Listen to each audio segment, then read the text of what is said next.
নেবেন। তো আমরা ইউটিউব এসইও নিয়ে ছিলাম এবং ইউটিউব এসইও এর ভিতরে নিয়ে কথা বলবো এখন। এটা হচ্ছে যে ইউটিউব এসইও কার্যকরী কিনা, এক যেটা বললাম কার্যকরী, আবার দুই কার্যকরী না। কাদের জন্য কার্যকরী? যেসব চ্যানেলে ভিডিও আপনার ডিমান্ড এবং আপনার টপিকটা ভালো, সেই সব চ্যানেলের জন্য এসইও কার্যকরী, বাট ওইসব চ্যানেলের জন্য কম্পিটিশন কম থাকবে। আর যেই সব চ্যানেলে কম্পিটিশন বেশি ওইসব চ্যানেলে আপনার এসইও কার্যকরী না। ওইসব চ্যানেল হচ্ছে click bait, thumbnail, interesting title এবং ভিডিও কি কন্টেন্টের উপর ডিপেন্ড করে ওইসব চ্যানেল। যেমন ব্লগ চ্যানেল এইসব এসইও ডিপেন্ড না। আবার tech related content, tutorial, education related channel, বা কোনো কিছু শিখার এবার টেকনিক্যাল বা অথবা আপনার কোনো স্কিল রিলেটেড, এই সকল যেই চ্যানেলগুলো থাকে বা ভিডিওস গুলো থাকে এগুলোর জন্য এসইও কার্যকরী। আর ধরেন যেগুলো আপনার ব্লগ, তারপর আপনার এন্টারটেইনমেন্ট, তারপর আরো অনেক আছে যেমন নিউজ, মিউজিক, এই সকল অনেক কিছু আছে জি এগুলোর জন্য এসইও কার্যকরী না। কারণ এগুলো অ্যাভেলেবেল, জি এবং অ্যাভেলেবেল মিউজিক, অ্যাভেলেবেল নাটক, অ্যাভেলেবেল মুভি, একই একই movie অনেক জায়গায়। তো এগুলাকে এসইও করলেই বা সার্চ করলে কি আসবে ফার্স্ট পেজে? না ভাইয়া। আসবে না। এগুলা থাম্বনেইলের উপর এবং টাইটেলের উপর ডিপেন্ড করে ভিউজ এবং ক্লিক, ইমপ্রেশন এগুলো আসবে। জি ভাই। তাহলে আমরা ধরে নিতে পারি ইউটিউব এসইও হচ্ছে দুই ভাবে কাজ করে। এক হচ্ছে যেই সকল চ্যানেলে আমাদের ভিউজ জেনারেট করার জন্য কম্পিটিশন আমাদের কম থাকবে, অথবা আমাদের কন্টেন্টের টপিকটা ডিমান্ড থাকবে, ওই সকল চ্যানেলের এসইওর মাধ্যমে ভিউজ জেনারেট হবে। আর যেই সকল চ্যানেলে আপনার টপিকের ডিমান্ড নেই বাট ভিউজ ভালো, সেই সকল চ্যানেলে কিন্তু আপনার কি এসইও কাজ করবে না। কারণ ওই সকল চ্যানেলে ক্লিক জি বেট ভাই। হয় এবং ওইগুলো ইমপ্রেশনের কারণে ভিউজ হয়, ইউটিউব সাজেস্টিং করে। আর ইউটিউব জি সাজেস্টিং এর কয়েকটা কারণ আছে। এসইও করলেই যে ইউটিউব সাজেস্টিং করবে, ইউটিউব অ্যালগোরিদম, তা কিন্তু না। কারণ ইউটিউব অ্যালগোরিদম সাজেস্ট করে দুই ভাবে, এক হচ্ছে আপনার ভিডিও যদি মানুষ বেশি এভারেজ ওয়াচ আওয়ার দেখে তখন, আরেক হচ্ছে যদি অতিরিক্ত মানুষ ক্লিক করে, লাইক দেয়, এনগেজ করে, সেই কারণে। এখন একটা ধরেন আপনার ভিডিওতে ওয়াচ আওয়ার হচ্ছে ভালো আপনার টিউটোরিয়ালে, বাট আপনার থাম্বনেল ভালো না, ক্লিক ভালো আসে না, ইউটিউব কি রিকমেন্ড করবে? না ভাই। করবে না। আবার একটা দেখেন আপনার ভিডিও এভারেজ ওয়াচ ভালো না, ভিডিও ডিউরেশন ভালো না, বাট অ্যাটলিস্ট 30% আছে, ক্লিক বেট ভালো, এনগেজও আসতেছে, কমেন্ট, আবার এভারেজ মানে ভিউ ডিউরেশন 30%, তখন ইউটিউব ওইটাকে কিন্তু আপনার কি দিবে, ব্রাউজ ফিচার নিয়ে যাবে এবং সাজেস্টিং করবে। আর জি ভাই। সাজেস্টিং সবচেয়ে মেইনলি সোর্স যেটা হলো ব্রাউজ ফিচার। আর ব্রাউজ ফিচার থেকে মূলত ভিডিওটা ভাইরাল হয়, বুঝতে পারছেন? যেটাকে বলা হয় নিউজ ফিড বা হোম সেকশন জি ইউটিউবে। ভাই। আর আমি কি স্ক্রিনটা শেয়ার করতে পারি? কি ভাইয়া করেন। ওকে। তাহলে আজকে আপনাদেরকে যেই বিষয়গুলো নিয়ে একটু ধারণা দিয়ে দিব সেগুলো হচ্ছে যে ব্রাউজ ফিড, তারপর আপনার, কারণ একটা ক্লায়েন্টে যখন আপনি কাজ করবেন আপনার কিন্তু সেগুলো ক্লায়েন্টকে কি করতে হবে, দিতে হবে, উত্তর, এক্সপ্লেন সবকিছু করতে হবে, তাই না? তাহলে জি আপনাকেও ভাই। বুঝতে হবে যে আসলে কাজ করাটা কিভাবে। চলেন আমরা চ্যাট জিপিটি, এআই সবকিছু আমরা দেখব। এখন দেখেন আমার স্ক্রিনটা শেয়ার হয়েছে এবং এই স্ক্রিনটাতে আপনারা এখানে দেখতে পাচ্ছেন যে ইউটিউব, তাই না? বাট এইখানে কিন্তু আমি জি কোনো ভাই। কিছু সার্চ করব না, বাট আপনাদেরকে জাস্ট স্ক্রল করে দেখাবো। দেখেন এই যে ভিডিওটা অ্যাড্রেসটা নিয়ে মেক করা হয়েছে, একটু নিচে এই যে দেখেন কি ফাইমুল ভাইয়ের ভিডিও, এরপর আছে ট্রেডিং একটা ভিডিও, এরপর আছে ফেসবুক মানে খালিদ ফারহান। এখন দেখেন এই যে ভিডিওগুলো আমার সামনে আসছে এগুলা কিন্তু ইউটিউব আমাকে সাজেস্টিং করছে। যেমন এই ভিডিওটা আমি কিন্তু এগুলো সার্চ করিনি, এগুলা কিন্তু আমি দেখিনি, ইউটিউব কিন্তু আমার সামনে সাজেস্ট করছে। কেন সাজেস্ট করছে? কারণ এই ভিডিওগুলো ক্লিক ভালো, ভিউ ডিউরেশন মানে আপনার কি ক্লিক হচ্ছে, ভিউজ হচ্ছে, মানুষ এনগেজ হচ্ছে, এবং ইউটিউব মনে করছে অডিয়েন্স লাইক করতেছে বিদায়, এবং কি করছে ইউটিউব আরো কিছু অডিয়েন্সের সামনে ভিডিওটা সাজেস্ট করতে। এবং যখন এই ভিডিওটা এইভাবে সাজেস্ট হয় এই হোম সেকশন ব্রাউজ ফিডের মাধ্যমে, তখন এই ভিডিও আস্তে আস্তে ভাইরাল হয়, সবার নিউজ ফিডে যাওয়া শুরু হয়, বুঝতে পারছেন? জি আর ভাই। নিউজ ফিডে যাওয়া শুরু হয় যখন আপনার চ্যানেলে পর্যাপ্ত পরিমাণ এনাফ ইমপ্রেশন আসা শুরু হয় এবং থাকে। যদি আপনার চ্যানেলে ইমপ্রেশন আসা শুরু হয় তখন আপনি অ্যানালাইজ করে বুঝতে পারবেন যে আপনার চ্যানেলে এখন ভিডিও বেশি বেশি আপলোড করা, প্রডিউস করার প্রয়োজন। কারণ যখন ইউটিউব অ্যালগরিদম ইমপ্রেশন দেওয়া শুরু করে তখন আপনি যখন আরো ইমপ্রেশন পাওয়ার এগেনস্টে ভিডিও আপলোড করতে থাকবেন তাহলে ইমপ্রেশন ক্রিয়েট হতে থাকবে। আর যখন ইমপ্রেশন ক্রিয়েট হবে তখন এই ভিডিওস গুলো বেশি কি ব্রাউজ ফিরে যাওয়া শুরু হবে, আর তখনই কোনো না কোনো ভিডিও বেশি ভিউজ জেনারেট হয়, বুঝতে পারছেন? জি ধরেন ভাই। আপনার আপনার দৌড়ের গতি বাড়ছে, যখন আপনি দৌড় দিচ্ছিলেন তখন আপনার গতি হলো 1 কিলোমিটার। আপনি কি করলেন, ওই দৌড়ের গতি যখন বলে আর একটু আপনার শরীরের শক্তি দিয়ে একটু বাড়ালেন, 1.5 কিলোমিটার গতিতে দৌড়াতে থাকেন। যখন আপনি ওই দৌড়টা কি কন্টিনিউয়াসলি করবেন, তাহলে আপনার স্পিডটা বাড়বে, তখন কি 2 কিলোমিটার বেগে দৌড়াতে থাকবেন। যদি আপনি একটু একটু যদি দৌড়টা বা একটু যদি শরীরটাকে আপনি একটু করেন, আপনার দৌড়ের স্পিডটা কমে যাবে এবং আপনার যে প্রতিযোগী আছে সে কিন্তু এগিয়ে যাবে। দ্যাটস মিন ইমপ্রেশনটা কিন্তু এরকম, যখন আপনার ইমপ্রেশন আসা শুরু হবে, আপনার গতি বাড়া শুরু হবে, তখন আপনাকে আরো বেশি শক্তি প্রডিউস দিতে হবে, মানে আপনার শক্তি প্রয়োগ করতে হবে, লাইক ভিডিও আরো আপলোড করতে হবে। বুঝতে পারছেন? তাই আবার জি ভাই, তেন তেন ভিডিও না, কন্টেন্ট আপনার অডিয়েন্স যেই সকল ভিডিও দেখতে পছন্দ করে ওই সকল টাইপের ভিডিও এবং ভালো থাম্বনেল ভালো টপিক নিয়ে, তখন দেখবেন এর পাশাপাশি অন্য একটা ভিডিও যাবে, গুড গুড ভিউ হবে। বুঝতে পারছেন? জি ভাই, এই হচ্ছে ব্রাউজ ফিচারটা কাজ করে যেইভাবে। আর দুই, যখন সার্চ করি আমরা অনেক কিছু এখানে সার্চ করি, তারপরে এখানে অনেক থাকে, এবং আমি এই ইমেলটা সবসময় ইউজ করি না, অনেক সময় আমার বাসায় আমার ছোট বোন ইউজ করে থাকে, কিন্তু এই জিমেলটা দেখেন, আমি কিন্তু এখন কিন্তু কোনো কিছু সার্চ করে আনি নেই, আনি নাই কিন্তু এখন না, একটা জিনিস আগে ছিল, যে আমরা যাদেরকে সাবস্ক্রাইব করতাম তাদের থেকে আমাদের ভিডিও নোটিফিকেশন আসতো এবং তাদের ভিডিও আমরা দেখতে পেতাম, ঠিক তাই না? একটা সময় ঠিক জি কিন্তু ভাই, ইউটিউবে এরকম ছিল, বাট এখন হয়েছে কি, এখন ইউটিউবে কোনো চ্যানেল আমরা সাবস্ক্রাইব না করলেও যদি আমরা কমেন্ট লাইক এগুলো করি, কিছুদিন দেখি ফলো করি, তাহলে তাদের চ্যানেলের ভিডিওটা আমাদের নোটিফিকেশনে কি আসবে। এইটা একটা ইউটিউবের এখন কি একটা সিস্টেম হয়ে গেছে, মানে চেঞ্জ হয়েছে তাদের প্ল্যাটফর্মটা। যদি আমরা তাদেরকে সাবস্ক্রাইবও না করি, তারপরও তাদের ভিডিও আমাদের এখানে নোটিফিকেশনে কি আসবে। অনেক সময় দেখবেন আমি সময় টিভিকে ফলো করি না বা সাবস্ক্রাইব করি না বা কোনো নিউজ চ্যানেল করি না, তারপরে ওই নিউজ চ্যানেলের কোনো নিউজ আমার এখানে নোটিফিকেশনে আসে, কারণ আমি ওই ফলো করি বা দেখি বিদায়।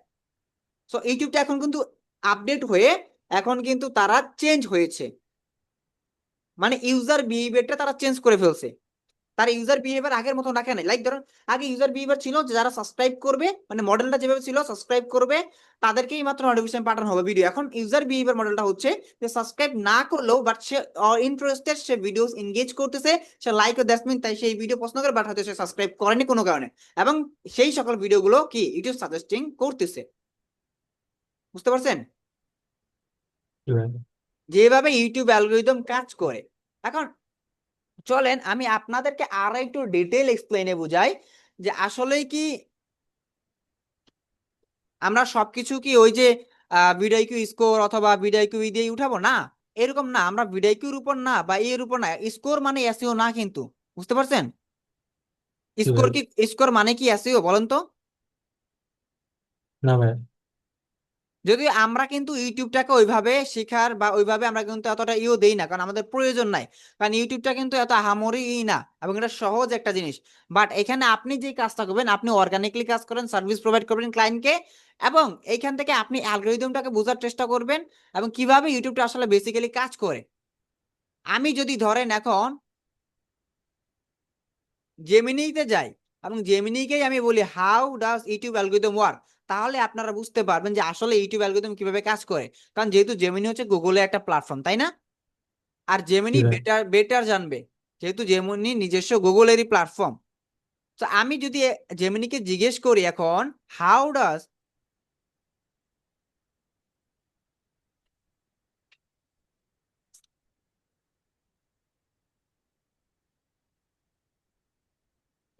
অ্যালগরিদম ওয়ার্ক, দেখেন ইউটিউব অ্যালগরিদম কিসের উপরে কাজ করে আগে আপনাকে জানতে হবে। সো প্রথমেই হচ্ছে viewer behaviour and personalisation, 1 number. 2 number হচ্ছে ভিডিও পারফরমেন্স এন্ড মেট্রিক্স, একটু খেয়াল রাখবেন পয়েন্টগুলা।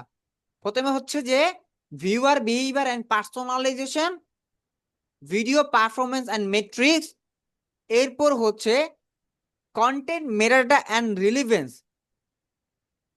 আর শেষ হচ্ছে how it work different areas. এখন আমি আপনাকে এটা একটু একটু করে এক্সপ্লেন করি যে ভিউয়ার বিহেভিয়ার এন্ড পার্সোনালাইজেশন কি। The algorithm primary goal is to personalize the viewing experience for each user. It pulls content for individual viewers rather than pushing videos broadly. It does this by analyzing a variety of user specific signal. কি কি signal থাকে?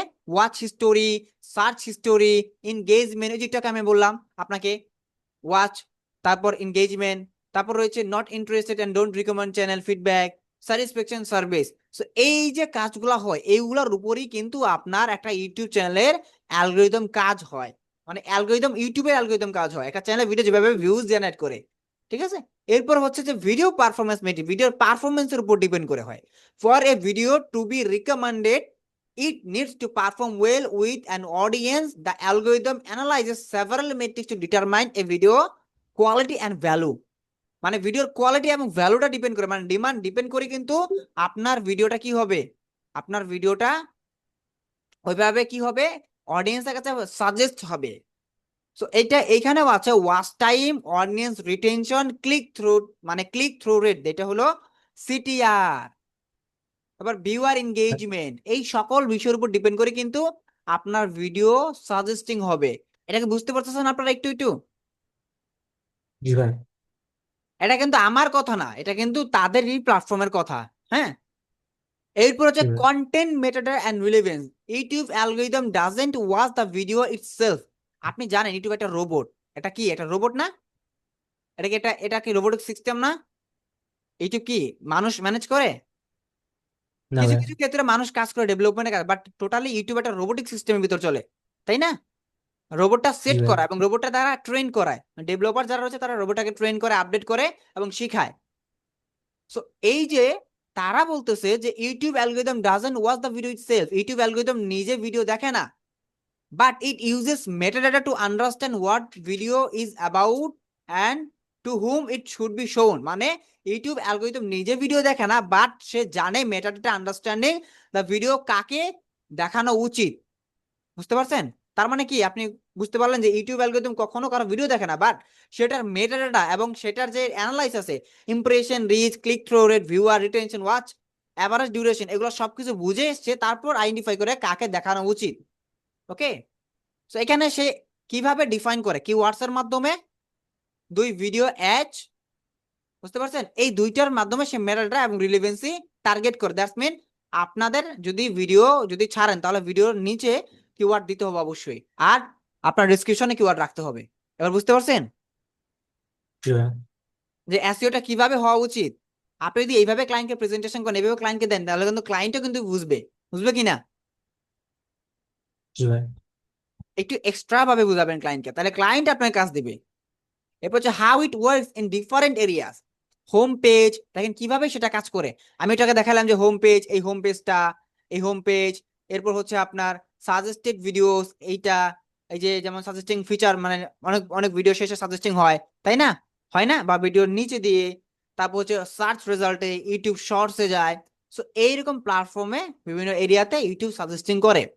So in essence the YouTube algorithm is a constantly evolving data driven system that seeks to match each viewer with the most satisfying content possible, encouraging them to stay on the platform longer। YouTube algorithm সবচেয়ে ভালোভাবে কাজ করে constantly, এবং সে কিন্তু try করে তাদের কন্টেন্টের যে অডিয়েন্স গুলো আছে তাদের প্ল্যাটফর্মের, তাদেরকে স্যাটিসফ্যাকশন করার কন্টেন্টের মাধ্যমে, ঠিক আছে। সো ইউটিউব অ্যালগরিদম যেভাবে কাজ করে টোটালি আমি আপনাকে একটু বোঝানোর ট্রাই করেন, তার মানে কাজ করে কিভাবে বলেন তো, আমার সাথে সাথে একটু বলেন। ভিউয়ার কিসের উপর কাজ করে ইউটিউব অ্যালগরিদমটা? ভিউয়ার্স এর পরে ভিউয়ার বিহেভিয়ার পার্সোনালাইজেশন উপর, এক, আমাদের ভিউয়ার বিহেভিয়ার পার্সোনালাইজেশন বুঝতে হবে। দুই, ভিডিও পারফরমেন্স মেট্রিক, এগুলো আমাদের জানতে হবে। হ্যাঁ, এরপর হচ্ছে কন্টেন্ট ম্যাটার রিলেভেন্স কাজ। যখন আমরা ক্লায়েন্টকে বুঝাবো তখন কিন্তু ক্লায়েন্টকে বোঝাতে হবে, ক্লায়েন্ট কিন্তু জিজ্ঞেস করবে how YouTube algorithm does work, মানে ইউটিউব অ্যালগরিদম কি, সে ধরে কিছুই জানে না, সেখানে ভিডিও আপলোড করতে পারে এবং সে ইনভেস্ট করতে পারবে। বাট আপনি as a expert, as a YouTube marketing expert, আপনি ক্লায়েন্টকে ভালোভাবে, যেটা অথেন্টিক রিয়েল সার্ভিস এবং যেটা ভালোভাবে কাজ করবে, সেটাই কিন্তু আপনি ক্লায়েন্টকে প্রোভাইড করবেন। বুঝতে পারছেন? জি ভাই। তার মানে ইউটিউব অ্যালগরিদম কিভাবে কাজ করছে, totally user behaviour, video performance metrics and content matter রিলেভেন্সের উপর, এগুলো সবকিছু সমন্বয়ে ইউটিউব অ্যালগরিদম কাজ করতেছে। এবার বলেন এইটুকুর উপর কি কারো বুঝতে অসুবিধা হয়েছে? না ভাই। তাহলে আপনারা কি কিছুটা ধারণা করতে পারতেছেন যে ইউটিউব অ্যালগরিদমটা কিভাবে সিস্টেম ওয়াইজ কাজ করে? মানে কিভাবে ভিডিওগুলো ভাইরাল হয়, সাজেস্টিং হয়, কিভাবে মানুষের কাছে পৌঁছায়। কি ক্লিয়ার আপনারা? জি ভাইয়া। তাহলে ইউটিউবে যে আগের ক্লাসগুলো করেছেন সেখান থেকে তো আপনারা বুঝতে পেরেছেন যে ইউটিউব প্ল্যাটফর্ম কি, এটা কিভাবে কাজ করে, চ্যানেল ক্রিয়েশন, চ্যানেল খোলা, অ্যাক্সেস নেওয়া, এই সকল বিষয়গুলো আপনাদের ক্লিয়ার আছে। বাট আপনাদের আরো একটা জিনিস ক্লিয়ার করা উচিত যে অ্যালগোরিদমটা কিভাবে কাজ করে। যখন আপনি একটা ক্লায়েন্টের কাজ করবেন তখন কিন্তু আপনার এটা বুঝতে হবে, মানে এই ক্লায়েন্টের জন্য আপনি কিভাবে কাজ করবেন, এই ক্লায়েন্টের ভিউয়ার্স গুলো কারা হতে পারে, এবং এই ক্লায়েন্টের কিওয়ার্ড গুলো কি হবে, তাই না? এবং ওই কিওয়ার্ড অনুযায়ী আপনি কিভাবে এসইওটা সুন্দর করে সাজাবেন। জাস্ট কি খালি এসইও স্কোর তুলে ধরলেই কি ক্লায়েন্ট স্যাটিসফাইং হবে? না, এটা কিন্তু এসইও স্কোরটা ম্যাটার করে না। ম্যাটার করে যে আপনার ভিডিও কন্টেন্টের টপিক, ডিমান্ড এবং আপনার কি ইউজার বিহেভিয়ার পার্সোনালাইজেশন উপর, যে আপনার ভিডিওটা কেমন পারফর্ম করবে। আপনি যখন একটা ভিডিও আপলোড দিবেন ভালো টপিক কন্টেন্টের উপর, তখন নেক্সট যদি আপনি অ্যানালাইজ করে বের করতে পারেন ইউজার বিহেভিয়ার পার্সোনালাইজেশন, যে তারা কতটুকু ওয়াচার এভারেজ এগুলোর উপর, কন্টেন্টের উপর তারা করে স্যাটিসফ্যাকশন, তারপরে নেক্সট কন্টেন্ট গুলোতে আপনি ভালো কিন্তু রেজাল্ট এনে দিতে পারবেন। বুঝতে পারলেন? জি ভাইয়া। তখন কিন্তু আপনি লং টাইম আপনার ইউটিউব মানে মার্কেটিং এর মাধ্যমে একটা ক্লায়েন্টকে স্যাটিসফ্যাকশন আনতে পারবেন।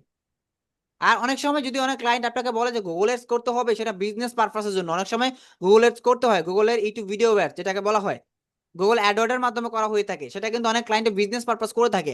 যেমন রিয়েল এস্টেট বিজনেস থাকে, বিভিন্ন প্রোডাক্ট রিলেটেড থাকে, সফটওয়্যার রিলেটেড থাকে, বা ধরেন আপনার অ্যাওয়ারনেস অনেক অ্যাড থাকে যেগুলো আপনার ভিডিওতে মানে ইউটিউব চ্যানেলের মাধ্যমে অ্যাড ক্যাম্পেইন করতে হয়, ইউটিউব ভিডিওয়ার্স। এইটাও কিন্তু অনেক সময় করতে হয় এবং করতে হবেও, অনেক ক্লায়েন্ট চাইবেও। এইটারও ভালো সার্ভিস দিয়েও কিন্তু আপনি ভালো একটা অ্যামাউন্ট আইন থেকে চার্জ করতে পারবেন। বাট আগে প্রথমে এই অ্যালগোরিদম এই সকল বিষয়বস্তুগুলো আপনাকে ভালো করে ক্লিয়ার কাট হতে হবে। বাকি সকল বিষয়গুলো আপনি ইজিলি ক্লায়েন্টকে বোঝাতে পারবেন। তাহলে কি ক্লায়েন্টকে আপনারা বোঝাতে পারবেন না যে ইউটিউব অ্যালগরিদম কিভাবে কাজ করে? জি ভাইয়া। জি ভাই, বুঝতে পারবো। দেখুন, ইউটিউব এমন আহামরি কিছু না, বা এমন আহামরি কঠিন না, এটা রকেট সায়েন্স, একদমই সহজ বিষয়। জাস্ট আপনাকে একটু মাথাটা কি করতে হবে, খাটিয়ে জাস্ট এটা অ্যানালাইজ করতে হবে, আর ইনফরমেশন কালেক্ট করতে হবে, বুঝতে হবে, এইটুকুই। আর জাস্ট রিসার্চ করতে হবে, এই হচ্ছে কাজ। আর ফেসবুক মার্কেটিং যেখানে করছে ওইটা একটু কমপ্লিকেটিভ, যদি করতে চান তাহলে আপনাকে মোর আর মোর এফোর্ট দিতে হবে। যদি কমপ্লিকেটিভ ভাবে শিখতে চান ফেসবুক মার্কেটিংটা, ফেসবুক মার্কেটিংটা আপনারা শিখেছেন, বাট আপনারা কি আপনার বেসিক থেকে মিড লেভেল পর্যন্ত শিখেছেন, আপনার ফানেল সম্পর্কে জেনেছেন, কিন্তু এক একটা বিজনেসের জন্য এক একটা পার্সোনালাইজেশন ভাবে কি স্ট্র্যাটেজি তৈরি করতে হয় না? পার্সোনাল ভাবে আপনার জি ভাইয়া। আপনার নিজস্ব কি এক্সপিরিয়েন্সের মাধ্যমে আপনি অ্যানালাইজ করে রিসার্চ করে আপনার কন্টেন্ট প্ল্যানিং, অ্যাডস প্ল্যানিং, কিভাবে কন্টেন্ট দিবেন, কখন দিবেন, আপনি কিভাবে এই মার্কেটটাকে মানে মানে ধরবেন বা এই প্রোডাক্টটা সেল আনবেন, সেভাবে কিন্তু আপনার রিসার্চ করে তারপর কিন্তু ওই মার্কেটিং, ওইটা আপনি বলতে পারেন যে ওইখানে রিসার্চ করার বিষয় আছে, ওইখানে আপনার একটু ইফোর্ট দিতে হবে। বাট এইখানে কিন্তু তেমন ইফোর্ট নাই। এখানে জাস্ট হচ্ছে জাস্ট আপনি ব্রেইন দিয়ে, আপনি জাস্ট আপনার ব্রেইনের সাহায্যে জাস্ট অ্যানালাইজ করবেন, রিসার্চ করবেন এবং বের করবেন আপনার ইনফরমেশন গুলা কিভাবে কাজ করে, কি কিভাবে করতে হবে, রিসার্চ করবেন, ট্যাগ টাইটেল বের করবেন। নট অনলি টিউব বাডি এন্ড ভিডিওর উপর ডিপেন্ডেন্ট না, এটা মানে না এসইও হয়ে গেল। বুঝতে পারছেন? জি ভাইয়া। হ্যাঁ, ভিডিও টিউব বাডি জি হেল্প ভাই। করে আমাদের, ওইগুলা হেল্প করে, বাট ওইগুলা কিন্তু প্রপারলি এসইও না, ওইগুলা মানে প্রপারলি এসইও করে ফেলতেছে না। ওইগুলা সাজেস্টিং করে আমাদের কিওয়ার্ড গুলো, ওইগুলা বলতে পারেন কিওয়ার্ড সাজেস্টিং টুলস, তারা কিওয়ার্ড সাজেস্ট করে আমাদের, তাই না? জি ভাইয়া। তো এই হচ্ছে আমাদের ইউটিউব অ্যালগরিদমের প্রক্রিয়া যেভাবে কাজ করে। আর আগের ক্লাসগুলো নিয়ে আশা করি আপনাদের কোনো প্রবলেম নেই, কারণ সবাই মোটামুটি দেখেছেন, প্র্যাকটিস করেছেন, শিখেছেন, তাহলে আপনারা আগের ক্লাসগুলো পেরে যাবেন ইনশাল্লাহ, আমি আশা করি।